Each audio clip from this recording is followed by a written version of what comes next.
গো শ্যাম ভজে নাই। মন দুঃখী বসে কাঁদে বিরহীন রায় গো কমলি রায়। আর বাজাবে বাঁশি শ্যাম ভজে নাই গো শ্যাম ভজে নাই। হরি বল হরি বল। যখন নয়ন জলে শকুনি ডেকেছে, কৃষ্ণ এসে করল কি? সেই কারাগারে দ্বার খুলে দিল। কি বলছে? যে কৃষ্ণ তুমি এসেছো? হ্যাঁ শকুনি আমি এসেছি। আমি কেমন করে দুর্যোধনের প্রতিশোধ নেব বলো প্রভু। তখন বলছে কি? শকুনি যদি তুমি প্রতিশোধ নিতে চাও তাহলে শত্রুকে আপন করো আর আপনকে পর করো, তাহলে তুমি প্রতিশোধ নিতে পারবে। তখন শকুনি মাগো এক জায়গায় বসে বসে ভালো করে চলতে পারছে না, একটু পা টান ধরে গেছে, টেনে টেনে যাচ্ছে। তখন সেই শকুনি দুর্যোধনের ঘরের কাছে গিয়ে ডাকছে, দুর্যোধন!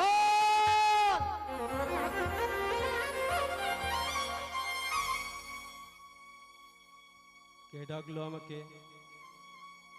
কে ডাকলো? দুর্যোধন, আমি তোমার মামা। কোন মামা? আমি তোমার শকুনি মামা। তুমি এখনো মরনি? বলে না, সবাই মরে গিয়েছে, আমি বেঁচে আছি। তার শকুনি মনে মনে ভাবছে যে না,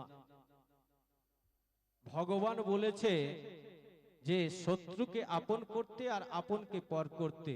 আমি প্রথম চালটা একবার চালি, প্রথম চালটা আমি একটু চালি। দুর্যোধন, তুমি কিন্তু আমার একটা উপকার করেছো।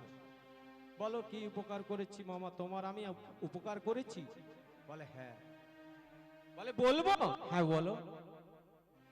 জানো দুর্যোধন, আমার কটা ভাই ছিল? 100 জন।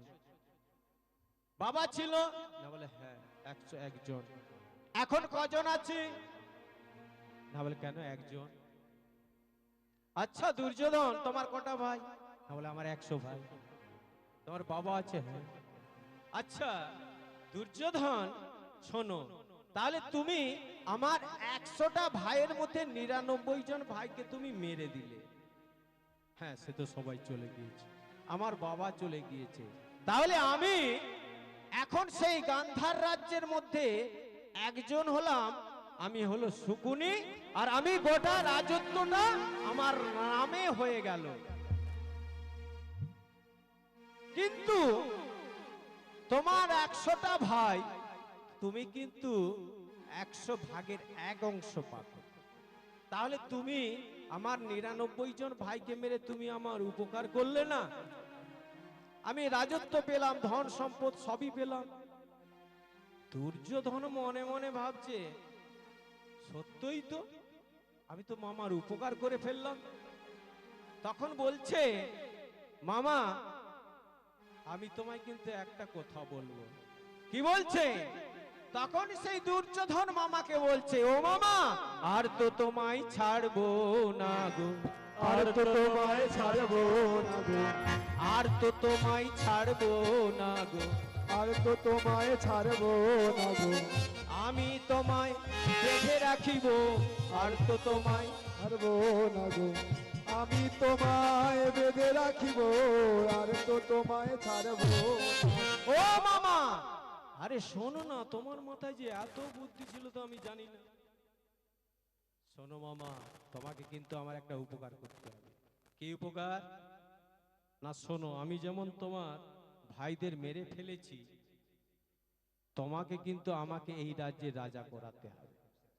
বলে হ্যাঁ হবে, আমার কথা শুনতে হবে। বলে হ্যাঁ মামা,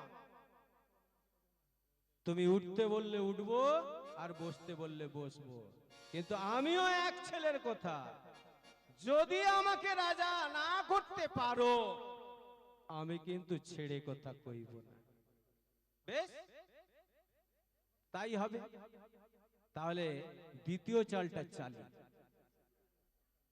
ওমা, শকুনির চাল আপনারা শুনেছেন, যাত্রা দেখেছেন, সবকিছু দেখেছেন। আজকে দেখুন দ্বিতীয় চালটা চালছে কি।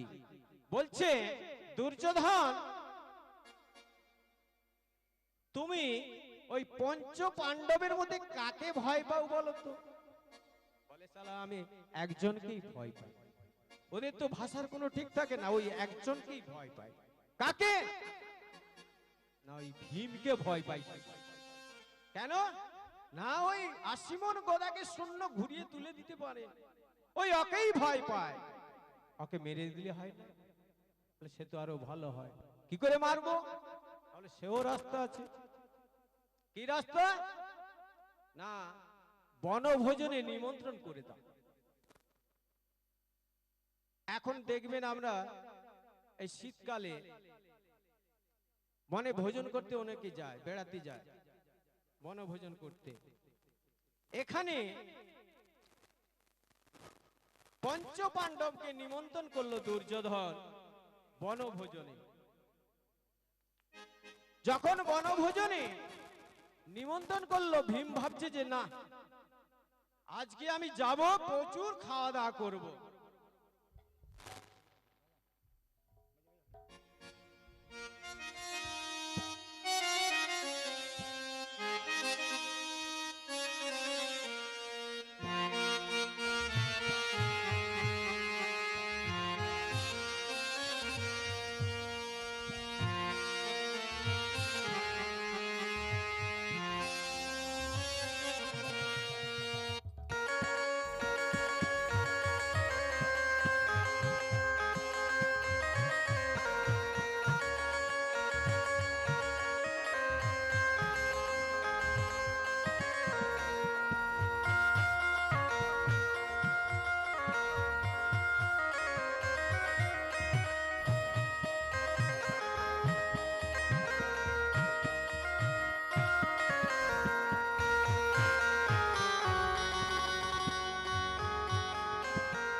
জয় নিতাই, জয় রাধে, হরে কৃষ্ণ। জয় নিতাই, জয় গৌর, জয় রাধে।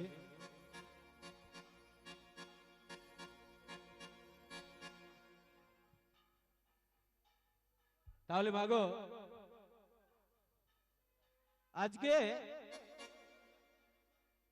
সেই শকুনি নিমন্ত্রণ করলো, তাহলে দুর্যোধনকে দিয়ে কাকে? ভীমকে।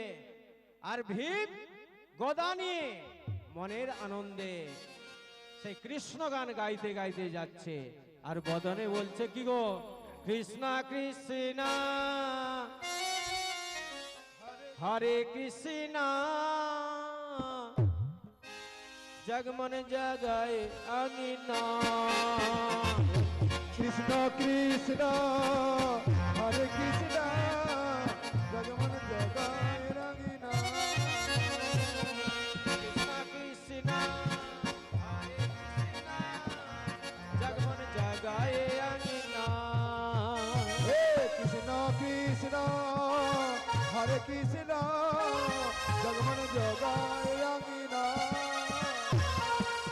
তাহলে মাগো, সেই কৃষ্ণ নাম গাইতে গাইতে বনভোজনে যাচ্ছে। তাহলে মাগো,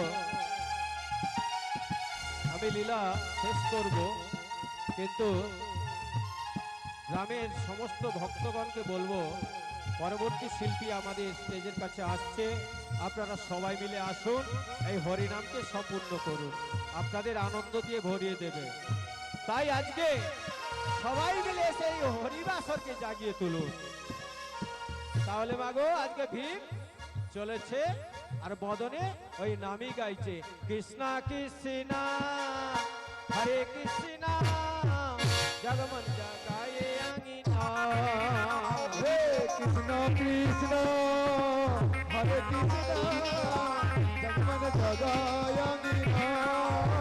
তাহলে মাগো কি হলো, বনভোজনে গিয়েছে, ভীম সেবা করছে, তখন কিন্তু মাগো বেলা পড়ে এসেছে। তখনও কিন্তু ভীম বলছে কি, দাও আমার পায়েসটা দাও। আর যখনই পায়েসটা দিয়েছে আর সেই পায়েসের সঙ্গে কালকুট বিষটা মিশিয়েছে, সেই কালকুট বিষটা যখন মিশিয়েছে, ভীম যখন সেই পায়েসের সঙ্গে কালকুট বিষটাকে খেয়েছে, তখন ভীম কি করলো, অচৈতন্য হয়ে পড়ে গেল। যখন অচৈতন্য হয়ে গেল, দুর্যোধন বলল কি না, সেই ভীমকে লাথি মেরে যমুনার জলে ফেলে দিল। যখনই ফেলে দিল, তখন কি হচ্ছে গো না, ওই ভীম যমুনার জলে কি হচ্ছে, যমুনার জলে ভীম ভাসিতে লাগিল। যমুনার জলে ভীম ভাসিতে লাগিল। যমুনার জলে ভীম ভাসিতে লাগিল। যমুনার জলে ভীম ভাসিতে লাগিল। সপ্ত সাগর পার করি পাতালেতে গেল। আর সপ্ত সাগর পার করি পাতালেতে গেল। আর সপ্ত সাগর ভেদ করি পাতালেতে গেল। আর সপ্ত সাগর ভেদ করে পাতালেতে গেল। মাগো পাতালে গিয়েছে কে, ভীম। সেখানে কারা থাকে, সেখানে নাগরাজ থাকে। সেখানে যখন পৌঁছে গিয়েছে, মাগো আজকে আমার হরিকথা ভগবানকে মিলন করিয়েছিল এই ভক্ত শকুনি। তিনি বড় ভক্ত ছিল, যার জন্য কারাগারে কৃষ্ণের দেখা পেয়েছিল, কিন্তু শেষ জীবনে কৃষ্ণ এসেছিল তাকে আশীর্বাদ করতে। তাই যদি মাগো আপনারা যেয়ে থাকেন, চাঁদ কাজীর সমাধি আছে, সেখানে এখনো ফুল ঝরে ঝরে পড়ে।